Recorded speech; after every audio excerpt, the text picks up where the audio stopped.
이 어려운 세상 중에서도 하나님께서 우리를 한 주간 지키셨습니다. 그리고 오늘 이렇게 복되고 거룩한 주일을 우리에게 허락하셨는데, 이 시간 예배당에 오셔서 예배하시는 분들, 또 병상에서 가정에서 각자의 처소에서 예배하시는 모든 분들에게 하나님의 은혜가 있기를 바랍니다. 예배하기 전에 잠시 옆에 분들과 우리 인사하고 예배드리겠습니다. 네, 반갑습니다. 이제 다 같이 묵상 기도함으로 예배를 시작하겠습니다.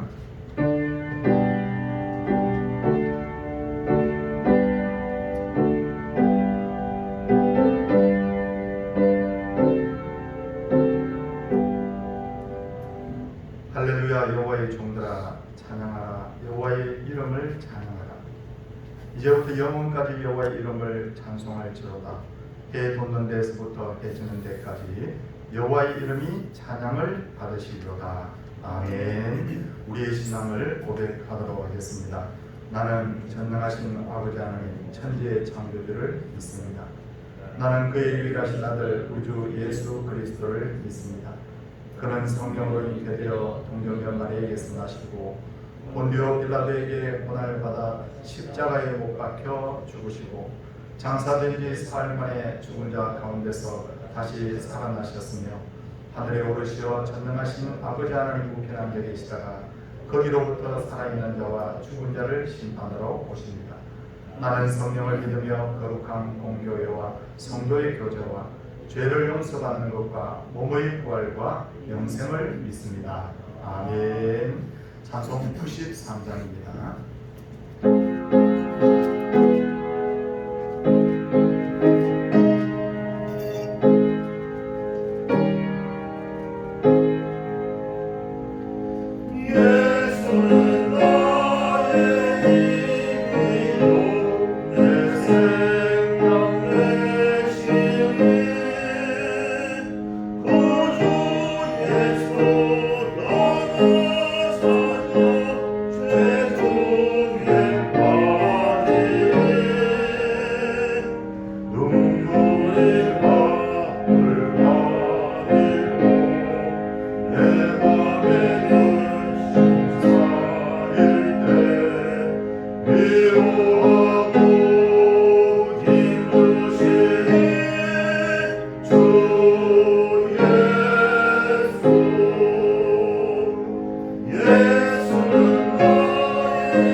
송정동 장로님께서 기도 인도하시겠습니다.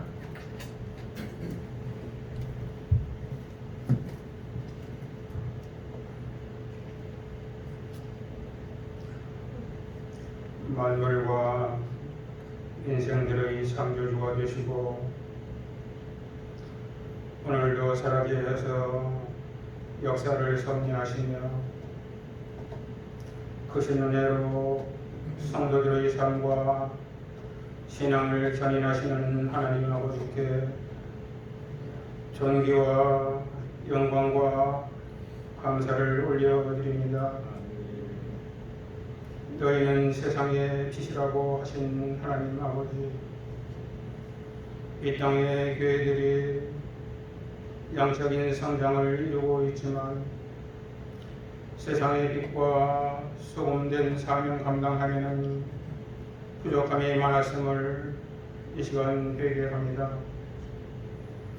성도로서 거룩하고 정결한 삶을 살지 못한 허물들도 회개합니다. 소망이 약해지는 이 시대의 주의 백성들이 구원의 복된 소식을 더욱 전파하게 하옵시고 겸손하고 정결한 삶, 사랑과 섬김을 실천하는 삶으로 세상의 위로가 되고 희망이 되게 하옵소서. 자비하신 하나님 아버지, 전염병의 방역 상황의 지속으로 교회당에서의 대면 예배를 드리지 못하며 국가적으로는 갈등과 경제난을 겪고 있는 이 나라에 긍휼을 베풀어 주옵소서. 먼저는 성도들이 오늘의 상황을 통하여 말씀하고자 하는 하나님의 음성을 듣는 은혜가 있게 하옵소서. 나라의 지도자들에게는 하나님 경외하는 마음을 주옵소서. 공의와 진실과 정직의 마음으로 국정을 잘 바르게 운영할 수 있도록 인도해 주옵소서. 이러한 때에 백성들이 서로를 비난하고 정죄하기에 앞서 각자의 허물을 살피고 돌이키게 하심으로 전능자의 회복케 하시는 은혜가 이 땅에 임하게 하옵소서. 이 시간도 코로나19 방역에 수고하시는 관계자들과 의료진, 환자분들과 그 가족들, 또 수혜를 입은 지방의 여러 교회들과 백성들에게도 주의 크신 은혜 베풀어 주옵소서. 담임 목사님, 이 시대에 선제적 사명을 감당하시며 성도들을 바른 신앙으로 인도하실 수 있도록 늘 진리의 영으로 함께 하옵소서. 불확실성의 시대를 겪고 있는 우리 청년들에게 더욱 말씀의 교훈 따라 믿음 생활 잘 할 수 있도록 인도하옵소서. 세월을 아끼어 쓰임받을 때를 위해서 늘 준비하게 하옵시고 지혜와 학식과 명철을 더하심으로 혼란한 이 시대에 국가 사회를 바르게 이끌어갈 수 있는 역량 있는 리더들 다 되게 하옵소서. 장마와 또 무더위로 어려움 중에 있는 노약한 성도인들, 영유아들의 건강과 안전을 지켜주옵시고 이 시간도 환우들을 성령께서 친히 찾아 위로하시며 치료의 광선 비춰 속히 고쳐 주옵소서. 이 시간 올려드리는 찬양과 기도와 신앙 고백의 헌물을 주께서 친히 연락하시며 선포되어지는 말씀을 통해서 우리의 심령이 새롭게 되는 은혜의 시간 되게 하옵소서. 모든 영광을 주께 올려드리오며 우리의 참 소망이 되시는 구주 예수 그리스도의 이름으로 기도하옵나이다. 아멘.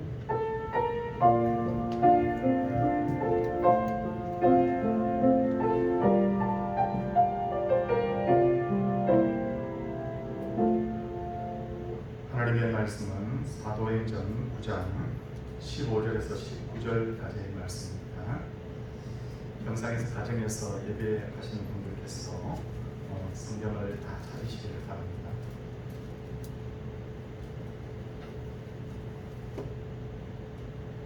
주께서 이르시되 가라, 이 사람은 내 이름을 이방인과 임금들과 이스라엘 자손에게 전하기 위하여 택한 나의 그릇이다.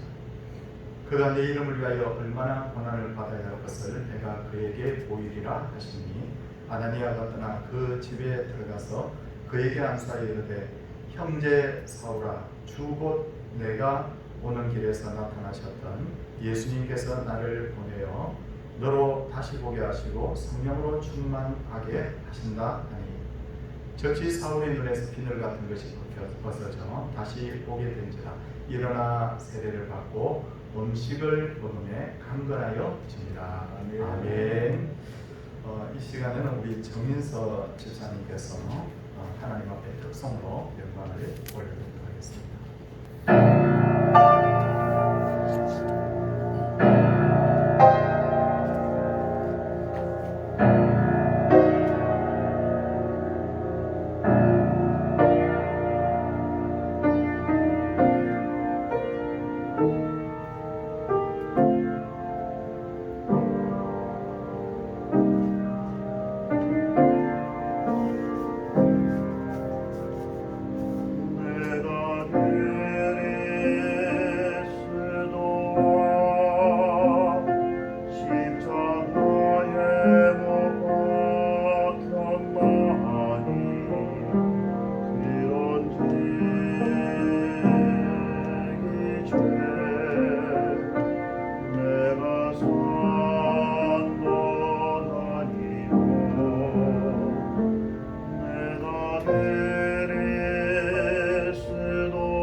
이제는 너같이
또 기쁘게 그렇게 받으셨을 그런 찬양입니다.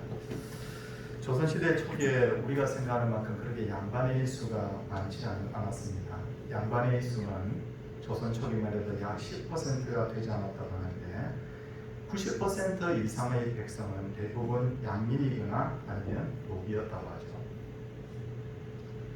그런데도 10%도 안 되는 양반이 90%의 사람들을 지배할 수 있었던 것은 그들은 소위 눈을 뜬 사람들이었기 때문입니다. 양반들은 대대로 학문을 통해서 새로운 정보와 지식을 독점하고 있었기 때문에 90%의 사람들이 아무리 육체적으로 힘이 강하다고 한들 지식과 정보를 모두 다 독점하고 있는 그 양반들에게 결국 종속될 수밖에 없다는 것입니다. 이런 분위기 속에서 오랫동안 살아왔던 우리네 선조들은 해방과 더불어서 할 수만 있으면 자식들을 공부시키려고 했습니다. 그래서 시골에서는 농과 밭과 소를 팔아서라도 자식들을 공부시켰죠. 그래서 보통 대학을 어떻게 표현하느냐면 우리가 상아탑이라고 그렇게 말합니다.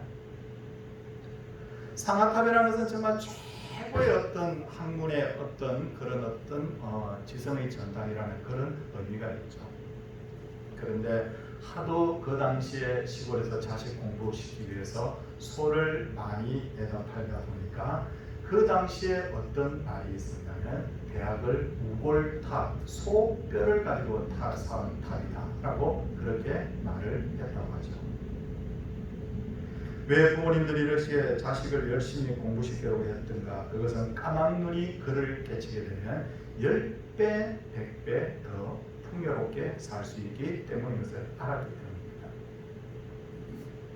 그런데 이것은 우리나라만 그랬던 것이 아닙니다. 2000년 전에 살았던 바울의 가정도 마찬가지였는데 바울의 부모님도 바울을 이렇게 공부시키기 위해서 애를 썼던 것을 보게 되죠.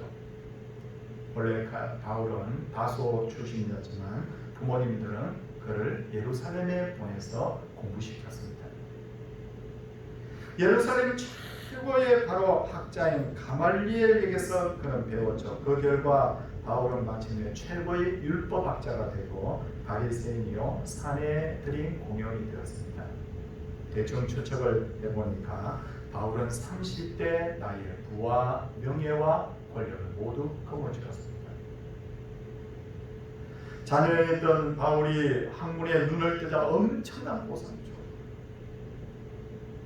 그래서 바울은 누가 봐도 성공한 사람이었고 자기 자신에 대해서도 난 성공한 사람이라고, 난 부족함이 없는 사람이고 그렇게 자부할 정도로 그는 대단한 성공을 이루었습니다.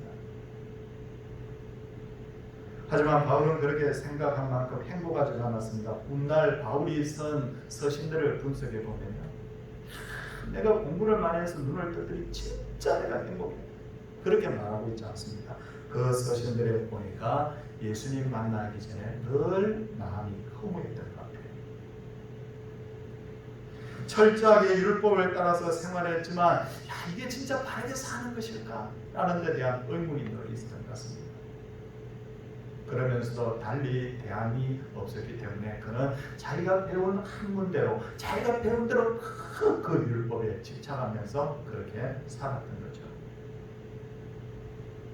그러던 중에 스데반이라는 인물이 복음을 전하면서 예수님이 바로 하나님의 아들입니다 라고 그렇게 복음을 전했을 때 바울은 그를 죽이는 일에 앞장을 섰습니다. 내친김에 더 큰 명예와 권력을 움켜잡기 위해서 그런 많은 기독교인들을 성경에 그대로 기록되어 있어요. 잡아 가두기도 하고 죽이기도 했다. 그것으로 만족하지 못했던 바울은 이제 더 큰 공을 세우기 위해서 예수 믿는 사람들이 제일 많이 모여있다고 소문이 난 다메섹으로 달려갑니다. 그런데 우리가 잘 알다시피 다메섹으로 달려가던 그 길에서 빛으로 나타나신 예수님을 만나게 된 거예요. 얼마나 강력한 빛이었는지 모릅니다. 바울의 눈이 멀어버렸어요. 사흘 동안이나 보지도 못하고 먹지도 못하고 마시지도 못하고 그냥 사람들의 손에 끌려서 그냥 다메섹으로 그렇게 들어가게 된 거예요. 그러던 중에 그는 예수님께서 보내신 하나님의 기도를 받고 다시 눈을 뜨게 되는데, 오늘 본문 사도행전 9장 18절을 보면 아나니아가 바울에게 안수기도 하자 즉시 사울의 눈에서 비늘 같은 것이 벗겨져 다시 보게 된지라 라고 그렇게 되어 있습니다. 이 말씀이 오늘 바로 제가 설교하자고 하는 핵심 구절이에요. 예수님께서 보내신 아나니아의 안수기도를 받던 그 바울이 육신의 눈만 떠진 것이 아니라 이 표현 자체에 어떤 표현이 있느냐면 어떤 깊은 어떤 그런 어떤 의미가 있느냐, 영적인 눈도 떠졌다는 거예요. 영적인 눈도 떠졌다. 그러니까 바울은 지금까지 3번 눈을 뜬 거죠. 부모에게서 생명을 얻어서 태어났을 때 육신의 눈 떠진 거예요. 가말리엘에 대해서 공부하면서 학문의 눈이 떠진 거예요. 그리고 예수님을 만남으로 해서 영적인 눈이 떠진 거예요. 3번째 눈이 떠졌을 때 바울은 세계에서 제일 행복한 사람이 되었습니다. 그렇다면 오늘 저와 여러분은 어느 단계까지 지금 눈이 떠진 상태입니까? 한번 생각해 보십시오. 우리는 3번째 눈, 영적인 눈이 완전히 떠진 사람인가를 한번 생각해 봐야 된다. 만일 지금 우리가 예수님을 믿고 있으면서도 난 그냥 예수님을 믿어, 마음의 기쁨이 없어. 오랫동안 신앙생활 하면서도 말씀이 부딪혀오지도 않고 감격이 안 돼, 감동도 안 돼. 성경을 읽어도 맹수맹수. 천국에 대한 소망도 없고, 주일이면 습관적으로 교회 출석을 하다가 코로나가 닥치니까 야, 요즘은 교회를 안 가도 되고 참 좋은 것 같아. 만약 그렇게 생각한다면 이는 온전히 영적인 눈이 떠지지 않았을 가능성이 많아요. 성경에 대한 지식이 많다고 우리가 괜찮습니까? 저는 가끔 가다가 성경을 연구해서 박사학위를 받은 분들의 강의를 들으면서 마음속에 어떤 의문이 자꾸 생기냐, 저분이 정말 예수님을 만났을까 하는 의문을 제가 가질 때가 있어요. 왜 그런가 하면 하나님에 대한 두려움도 없고 학문적으로만 성경을 잘 파헤치는 그 모습을 보면서 야, 저 사람 진짜 성경 박사이긴 하지만 근데 정말 하나님 만났을까? 진정으로 영적인 눈이 떠진 사람은 영적인 눈으로 세상을 보는 거예요. 창세기에 등장하는 요셉을 보면서 그는 자기 주변에서 일어나는 모든 사건이 어떻게 보는가를 한번 보십시오. 전부 다 영적인 눈으로 그가 모든 상황을 분석하고 있는 것을 알 수가 있어요. 그는 형들에 의해서 애국으로 팔려온 것을 뭐라고 생각했습니까? 하나님의 섭리라고 생각했어요. 형들이 자기를 애국에 판 게 아니라는 거예요. 하나님이 택하신 민족을 구원하시기 위해서, 하나님의 더 큰 일을 이루시기 위해서 자기를 애국으로 보냈다는 이 단어가 뭡니까? 파송했다는 거예요. 자기는 파송받은 사람이라는 거예요. 그는 11년간 노예 생활하고 심지어 누명을 쓰고 2년 이상 감옥에 갇히게 됐지만 이건 역시 우연이 아니라 하나님이 하신 일로 그가 생각을 했습니다. 이렇게 세상을 영적인 눈으로 보니까 그 마음속에 뭐가 없느냐? 사람에 대한 어떤 미움이나 사람에 대한 정오나 섭섭함이나 사람에 대한 기대가 없는 거예요. 왜냐하면 내가 보고 있는 그 어떤 눈 자체가 세상의 눈이 아니라 바로 영적인 눈이기 때문에 그런 거예요. 지금 우리는 코로나라는 전염병 전염병 때문에 힘든 시간을 보내고 있어요. 이 전염병 때문에 우리가 생각지도 않게 교회가 사회의 어떤 감시와 치탄의 대상이 되기도 하고 있습니다. 얼마 전에 저희 집에 저희 아파트에 있는 어떤 분이 평소에 인사하고 지내는 분이 전화를 한 거예요. 동산교회는 예배 어떻게 드려요? 대면 예배해요? 비대면 예배해요? 마스크 잘 하고 있나요? 감시하는 것 같아요. 기분이 좋지가 않았어요. 하지만 우리는 이 전염병을 세상적인 혹은 과학적인 어떤 눈으로만 보려고 해서는 안 된다는 거예요. 그건 2단계 학문의 눈을 뜬 사람이 어떤 보는 어떤 단계고, 우리가 영적인 눈으로 이 상황을 보게 되면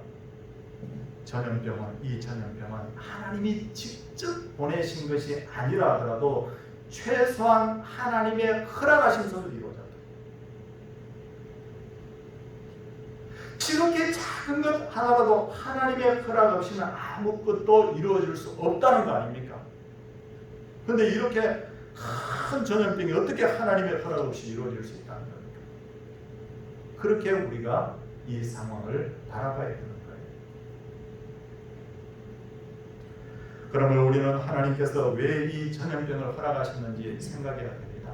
성도님들께서는 왜 하나님께서 이 전염병을 보냈다고 생각하십니까? 성경적인 관점에서 몇 가지를 생각해 볼 수 있어요. 첫 번째, 우리의 교만함을 꺾기 위해서가 아닐까? 저는 그렇게 봅니다. 생각해 보십시오. 작년 연말경에 처음에 중국 우한에서 코로나가 발생했을 때, 그때 많은 그 과학자들이나 의사들이 나와가지고 무슨 말을 했느냐면, 이 겨울이 지나면 이것도 일종의 감기 혹은 독감 같은 거기 때문에 겨울이 지나면 이거 다 그냥 해결된다고 그랬어요. 사람들의 마음속에 기대감이 있었어요. 이 코로나 조금 있으면 그냥 백신이 나오든지 치료약이 나올 거야. 영화를 많이 봐서 그런지 어떤 곳에서 갑자기 치료약이 나왔다고 그렇게 할 줄 알았어요.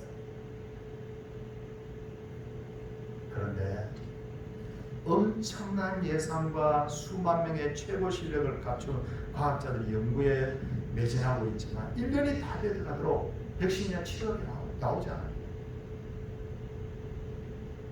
제가 이 통계치를 보니까 80만 명 이상이 죽었어요. 이 병 때문에.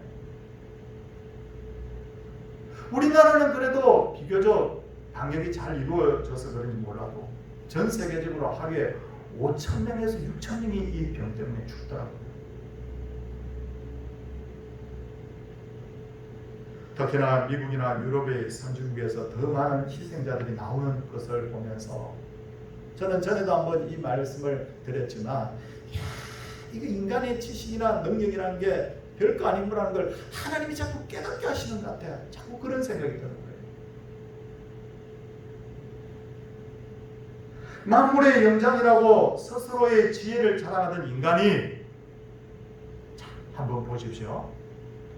거대한 어떤 힘에 의해서 우리가 누리는 것이 아니라 눈에 보이지 않는 바이러스하고의 싸움에서 지금 지고 있다는 거예요. 꼼짝 못하고 있다. 하나님이 뭐라고 말씀하시는 것 같습니까? 너희의 그 지식이, 너희의 그 능력이 과연 자랑할 만한 것이냐? 자꾸만 가슴을 두드리면서 묻고 있다는 생각이 자꾸 들고 있습니다.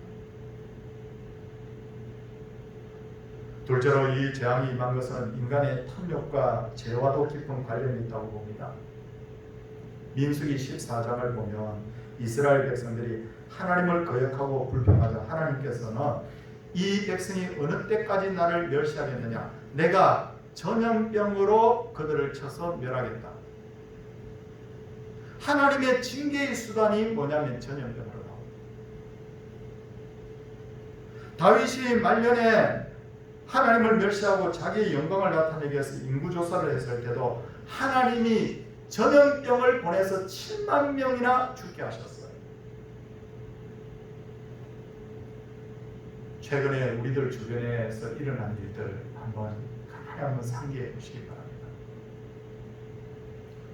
성도님들, 저는 한 20세기 말쯤 이렇게 21세기 접어들면서 굉장히 저는 이 한국 교회를 굉장히 자랑스럽게 여겼습니다.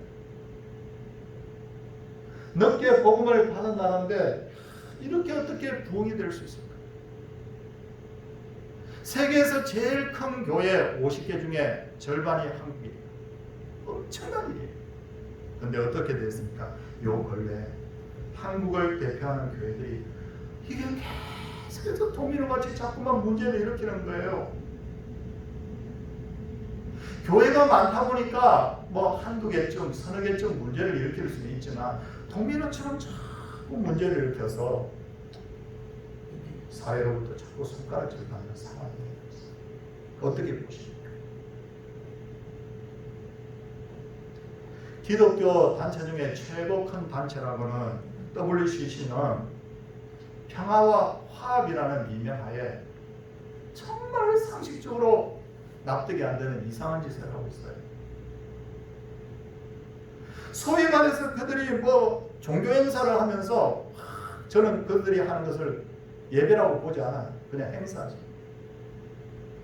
불교인도 초청하고 힌두교인도 초청하고 무속 종교인들, 전쟁이들 초청해가지고 그렇게 함께 평화와 화합을 외치면서 소위 예배라는 것을 합니다. 종교 행사죠.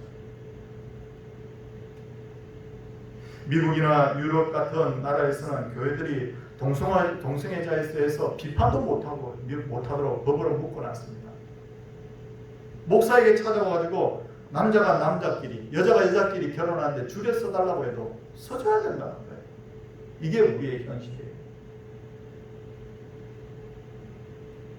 그뿐 아니라 지금 우리 사회에서 너무 끔찍하고 더러운 범죄들이 입에 올리기조차 부끄러울 정도로 그런 범죄들이 일어나고 있는데 마치 노아의 때와 같고 소돔과 고모라의 때와 같다고 저는 그렇게 표현하고 싶어요. 어떻게 이런 상황에서 재앙이 없을 수 있겠는가? 그렇게 봅니다. 셋째로 이와 같이 끔찍한 전염병이 일어난 것은 말세가 되었다는 경고의 나팔 소리로 들어야 됩니다. 성도님, 이거 굉장히 중요한 문제예요. 누가복음 2장 11절을 보면 말세가 되면 곳곳에 큰 지진과 기근과 전염병이 있을 것이다. 예수님 말씀하신 거예요. 요한계시록을 보면 말세에 일어날 여러 가지 재앙 중에 하나가 전염병으로 나타나고 있습니다. 말세가 될수록 우리가 이렇게 좀 생각해야 돼요. 이 코로나가 지금 언제 끝날지 모르지만 조만간 끝날 거예요. 한 1, 2년 후 끝날 거예요. 그러면 우리 다시 일상으로 돌아갈 수 있어. 저는 그렇게 보지 않습니다. 이보다 더 무서운 전염병이 또 올 수 있어요. 경고의 나팔 소리, 그리고 말세의 징조로 받아들여요.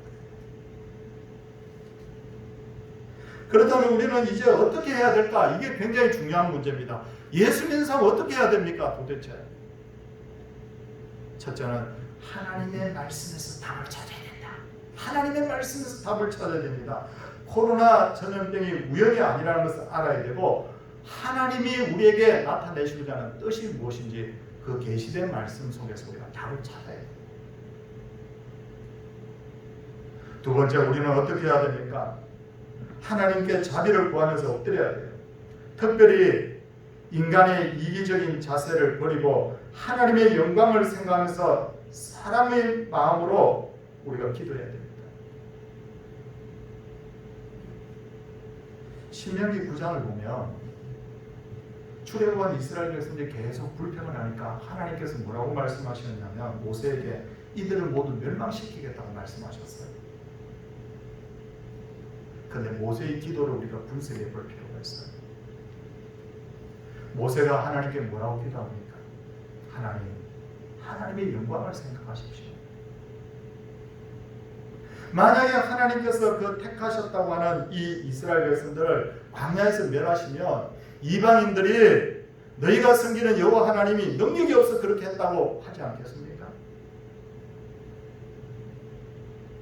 하나님이 그 모세의 기도를 듣고 마음을 돌이키신 가장 큰 두 가지 이유는 뭐냐면, 첫째는 하나님 영광을 먼저 생각했다는 거잖아요. 그리고 둘째는 뭡니까? 그 백성들을 사랑의 마음으로 품었다는 거죠. 교회의 존재 목적을 우리가 잃어버리면 안 됩니다.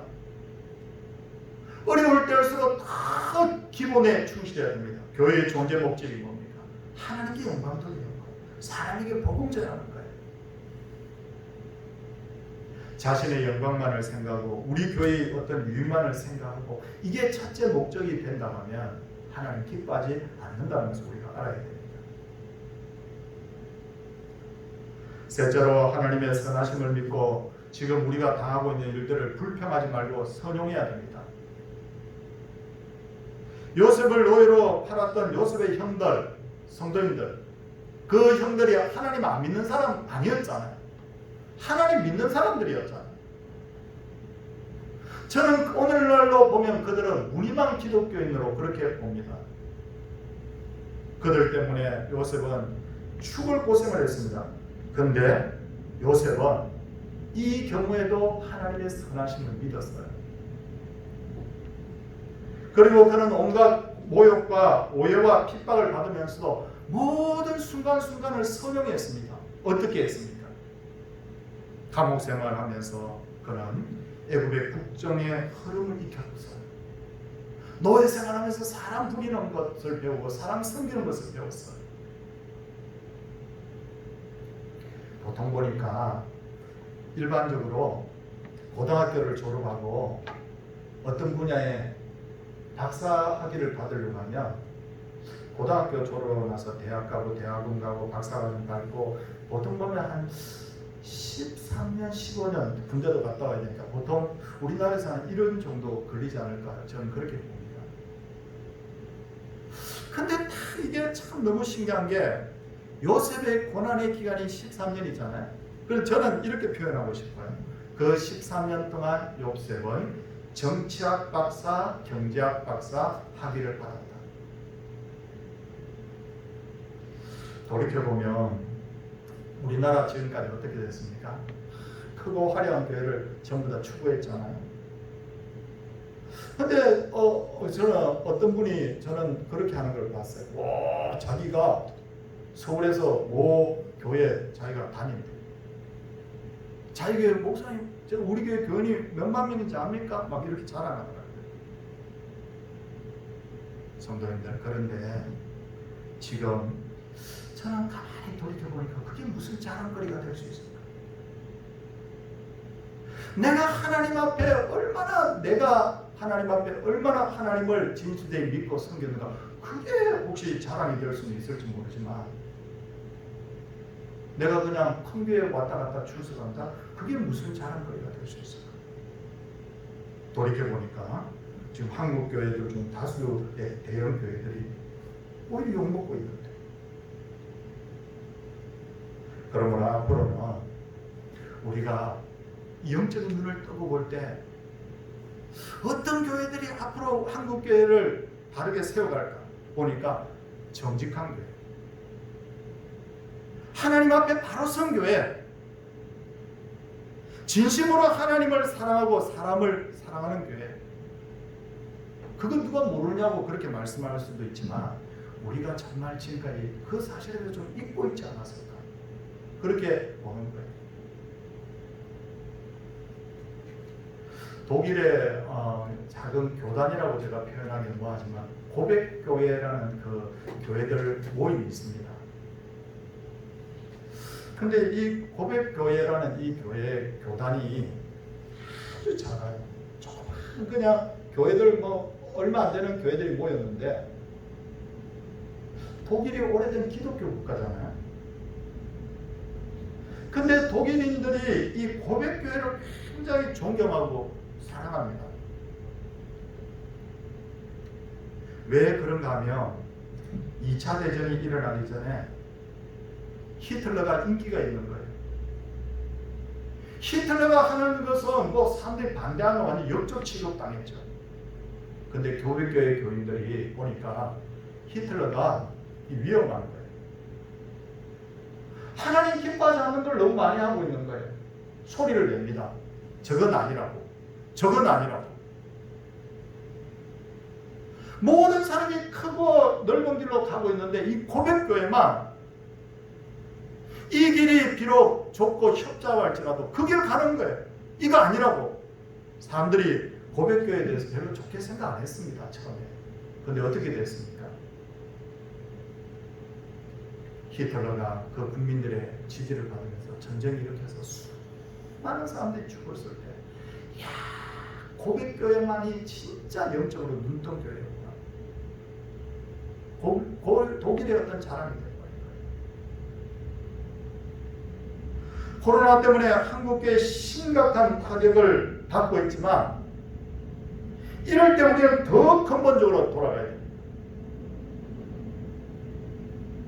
우리가 교인만 많으면 돼. 많이 모이면 돼. 이런 어떤 차원에서 이제는 정말 우리가 끝없이 기도하고 추구해야 될 게 뭐냐면 건강한 교회. 오늘 우리가 10명이 예수 믿고 100명이 예수 믿는다 하더라도 모두 다 한 사람도 가라지 없는 그런 교회. 우리가 이런 건강한 교회를 지금 추구해야 된다는 거예요. 제가 성경에 근거해서 예언을 하나 하겠습니다. 성도님들께서는 한국교회가 앞으로 부흥할 것 같습니까? 아니면 숫자가 줄어들 것 같습니까? 저는 그거 잘 몰라요. 근데 한 가지 분명한 것이 하나 있는데 그게 뭐냐면 앞으로 똑바로 예수 믿는 사람은 자꾸 줄어들 거다. 저는 그렇게 봅니다. 세상살이에 막 바꿔가지고 신앙 까먹고 막 이런저런 일들 때문에 나태해지고. 왜 제가 이 말씀을 드리냐면 예수님께서 인자가 올 때 세상에서 믿음을 보겠느냐, 제대로 예수 믿는 사람 보겠느냐 그렇게 말씀하셨거든요. 정말 우리가 정신 차려야 됩니다. 먹고 살기 힘드니까 신앙생활은 그냥 목사님 그냥 주일만 그냥 열심히 가면 안 돼요. 주일만 그냥 열심히 하면 안 돼요. 자꾸 믿음이 오고요. 성도님들, 코로나가 무서운 병입니다. 자칫하면 건강과 생명을 잃을 수 있는 병입니다.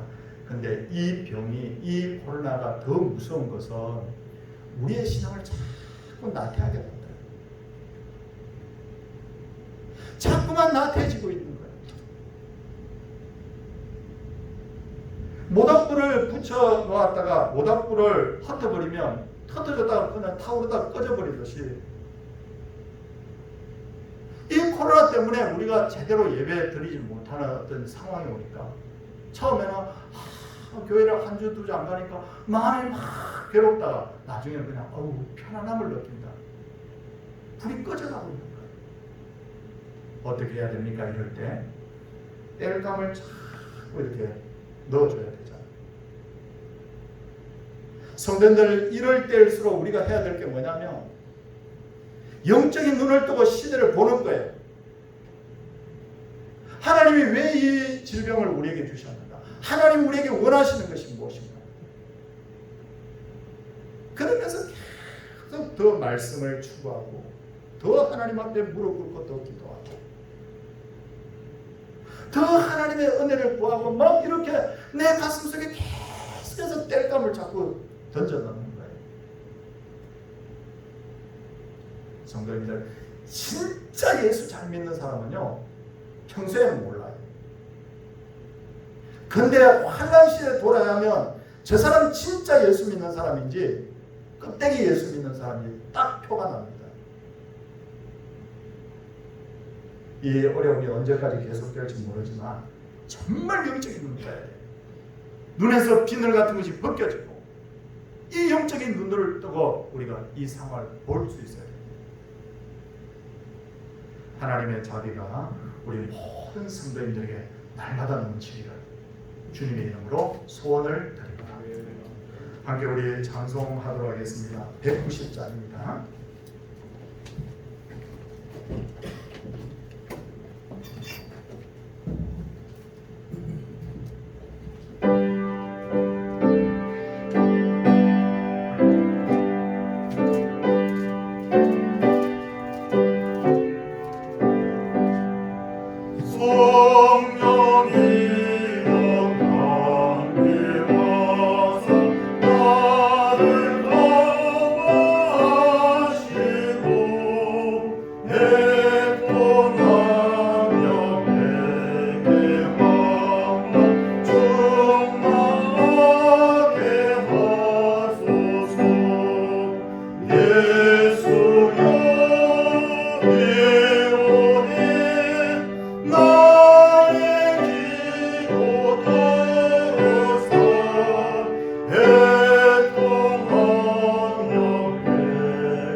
앞서서 일하시는 주님 은혜와 사랑 감사합니다. 감사에 감사드립니다. 무더위와 역병 가운데서도 지켜주시는 주님의 은혜 감사합니다. 하나님 은혜로 나아가게 하옵소서라고 예물 드렸고요. 그리고 이렇게 우리 하루 성도님들께서 교회 계좌를 통해서 또 11조 선교원금, 건축원금, 이렇게 또 장학 예물, 이렇게 여러 예물들을 이렇게 보내셨습니다. 하나님 앞에 우리가 해야 될 건 어떤 어려움이 있어도 우리 해야 될 도리를 하는 것이 마땅하고 또 그것이 하나님도 더 기뻐하시는 것이기도 합니다. 이렇게 또 여러 예물들을 하나님 앞에 드린 분들 위해 축복 기도하도록 하겠습니다. 하나님 아버지 참 감사합니다. 우리로 하여금 모든 것이 우리 욕망대로 이루어지지 않게 하시고 때로 우리가 곁길로 갈 때 하나님께서 여러 가지 경고의 나팔을 불어주시고 때로는 지팡이로 막대기로 우리를 인도해 주시는 것을 하나님 깨닫습니다. 코로나 전염병 때문에 회복되어 가던 교회 예배들이 다시 문을 닫게 되었는데 이 상황 속에서 우리가 정말 영적인 눈으로 이 시대를 바라볼 수 있게 하시고 우리의 교만함, 우리의 죄악과 허물을 하나님 앞에 용서를 구하니 하나님이여 은혜 입혀 주시옵소서. 오히려 이런 기회가 우리에게 도전이 되어서 정말 우리 신앙이 알곡 신앙 되게 하여 주시옵시고, 하나님이여 마지막 때에 정말 믿음을 보겠느냐고 말씀하셨는데, 우리 동산의 모든 성도들 한 분도 없이 참 믿음, 참 하나님 앞에 경건을 가지고 살아가는 온전한 믿음의 사람들 되게 하옵소서. 하나님 교회를 위하여 특별히 기도합니다. 오히려 이런 위기가 교회의 결속을 가져오고, 오히려 더 단단해지고, 오히려 더 은혜로워지고, 오히려 이런 것이 밑거름이 되어서 장차 교회가 더 크게 부흥하는 그런 놀라운 계기가 되게 하옵소서. 주님, 남상만 집사님을 불쌍히 여겨 주시옵소서. 하나님이여 암으로 투병 중인 분들을 하나님이여 긍휼히 여겨 주시옵소서. 오랜 병으로 신고 중에 있는 우리 김신열 집사님, 유수원 집사님, 하나님 노안으로 고생하시는 우리 박찬희 권사님, 오소선 권사님, 하나님 이분들을 주님 긍휼히 여기시고, 때마다 우리 성도들이 사랑의 마음으로 품고 기도할 때 우리 남상원 집사님과 병으로 힘들어하는 모든 분들이 그 병에서 놓이는 기적이 나타나게 하여 주시옵소서. 끝까지 믿음 흔들리지 않게 하여 주옵소서. 병상에서도 주님의 이름 부르게 하여 주시옵소서. 그리고 하나님 앞에 간절히 주님 또한 소원하는 것이 있습니다. 아버지 하나님이여, 우리가 정말 주님 사랑하는 일을 많이 하게 하여 주시고, 그리고 오늘도 난 이렇게 예물 드린 분들이 하나님 앞에 정말 칭찬받고 상을 얻는 그런 놀라운 역사가 있게 하옵소서. 하나님이여 성도들의 그 생계를 지켜주시고, 경제 위기 속에서도 교회가 어려움 당치 않고 성도들의 가정이 경제적 어려움 당치 않도록 지키시고, 하나님께서 좋은 일들이 날마다 성도의 가정과 교회에 넘치게 하여 주옵소서. 주 예수 그리스도의 은혜와 하나님의 사랑과 성령의 감동 감하심이 하나님의 백성들 위해 이제로부터 영원토록 함께 있을지어다. 아멘.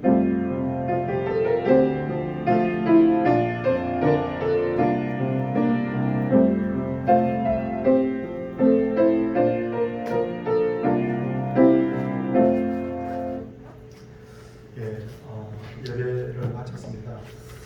교회 앞에 두 가지 광고를 드리겠습니다. 하나는 이 시간 후에 목양실에서 우리 정기 당회를 모이고요.